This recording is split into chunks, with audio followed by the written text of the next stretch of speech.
Right, so here we go. Pick a deck. Wisdom deck, Goddess deck, Lightworkers, Wicca. I hope you've remembered to put your clocks back. And don't try changing your phone because it does it automatically. So, here we go. First deck, the Wisdom deck. I'll put them aside for a minute. Concentrate on your deck.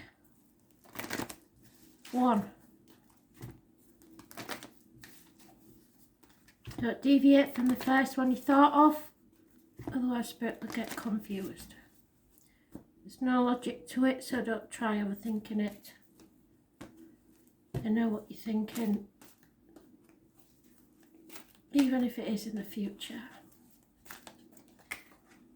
The Metal King, how fantastic. You are protected, Archangel Michael. The number 37 does make a 10, so that's endings.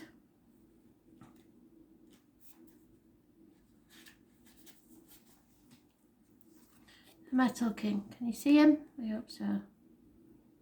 It's quite beautiful in a strange way. So the Metal King is strong and arrives to lend you his impenetrable shield of protection. No matter who sends you criticism or jealousy, you will not be hurt. Negative energy cannot touch you. This ally also prompts you to think about setting healthy boundaries, and when you do, no matter how uncomfortable that task may be, everyone will benefit. He asks you to make sure that you know where you end and another begins. Others' emotions are not yours, no matter how empathic you may be.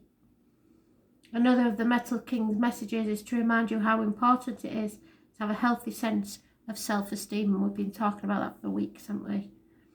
It's a good time to shine and be proud of what you have accomplished. So don't do yourself down.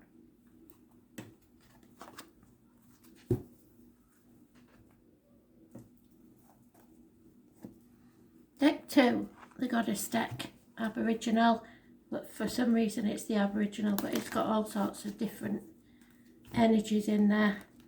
So, if you pick deck 2, the Aboriginal deck, this is your deck. Concentrate on the cards. 1 card, Spirit, please.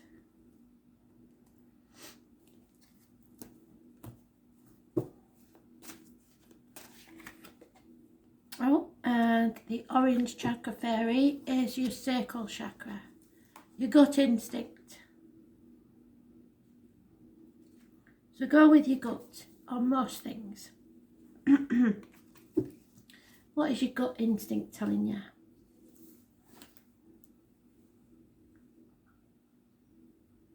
This teaches us how to be happy and confident. She is happy and presents herself as a confident and sociable person. Her skills in working harmoniously with others often leads her to success in whatever she's putting her energies to. Even when others perceive that she has failed in a task, she does not see it that way. Her enthusiasm and self-assuredness sees it only as a minor setback. She will always embrace the lessons to be learned as part of her adventure. The orange chakra fairy has a zest for life, such as you do, and people watch you flit by without the baggage or inhibitions, and may often find it difficult to understand you as a deep and thoughtful person. On the outside, you appear to be happy and full of life, always seeking the next adventure. However, you are much deeper than this. Your behaviour of heading straight into a burning building when everyone else is exiting tends to scare people and leads them to believe you are reckless. On the contrary, you possess an insatiable need to lead a full life and experience all the lessons that Spirit has to offer you. Don't succumb to the fears of others. Continue to live your life to the fullest, and people will begin to understand your courage as being a positive example of strength of character.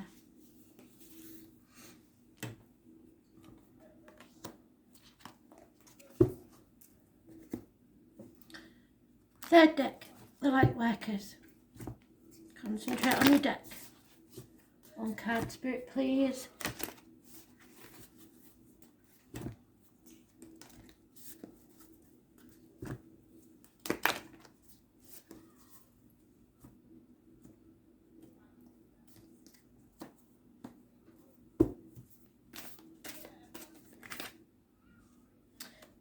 The Age of Light.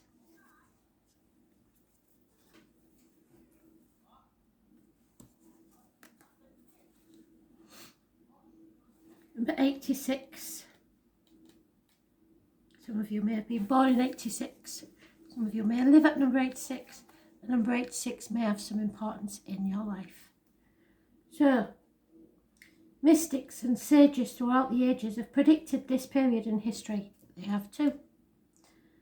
And you decided to incarnate right in the middle of it. There's no mistake that you are supposed to be here at this time of great change. You signed the soul contract before you was even born. If you ever feel unprepared or daunted by the path that is calling you, know this. You've been training for this for lifetimes. You're way more than the days that have breathed through you in this life, and you're also all of the lifetimes that came before. All of the experiences have polished your soul into the most magnificent expression that is your authentic self. Your soul has many facets. Imagine a fingerprint. Your soul is 1,000,000 times more intricate than that. If you put together all of the fingerprints of all the people you have been, you would not even get close to fathoming how much of a unique masterpiece you are. You came in with a clear soul mission. You came in with wisdom beyond your years. And this is the part of you that longs to be seen. This is the part of you that is ready to step forward, that is ready to emerge. This is not the lifetime to stay hidden, but step forth, be seen, and rise. So look at the card, put your hand on your heart, and repeat. I call forth the soul gifts and soul training that I have received throughout all of my lifetimes. I am ready to embody them all, now, without hesitation and without fear. I have been training for this for a lifetime. So nothing can get to you if you don't let people in your head. And finally, the wisdom deck. One card.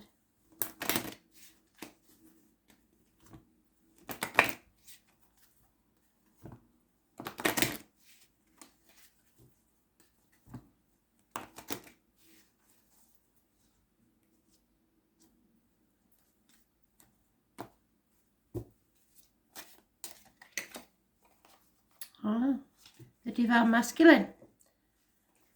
Some would see this as a God. Who is the God in your life? I don't do God. It's not a word I use. Spirit, yes. Energy, yes. God, even in the Bible, said don't name me. So we don't use God. But this is the mythical God of, I think it was Oberon. Number 6. The horned God is the divine masculine, so the man in your life. If you're the man, it's you. It's the power found in the wild things of nature and the elemental cycles of life and death. He is the embodiment of the vital life force itself. His pose is the card. With one foot on the ground, it signifies his readiness to leap forward into action. So maybe you should be ready. He holds aloft the talk. Sometimes that's a symbol of marriage. It's of leadership and benign rule, for he is the Lord of the Beasts, who protects all living creatures. Take command of this situation with benefice and confidence. If leadership is offered to you, accept it with humility and without false modesty. Take care to respect those who look to you for protection. This is about virility, leadership and protection. You are under the protection of the horned God. Where do you need to speak up for injustice? And in this card, you have some extra messages, but you need to do your own work, use Google and find out what the animal totems of the wolf, the ram and the stag are. Obviously, there's also Aries mentioned in here. Scotland, because it's the monarch of the glen, and the wolf, which is the year of the dog, 1970 plus or minus 12 February to February. So thanks for listening.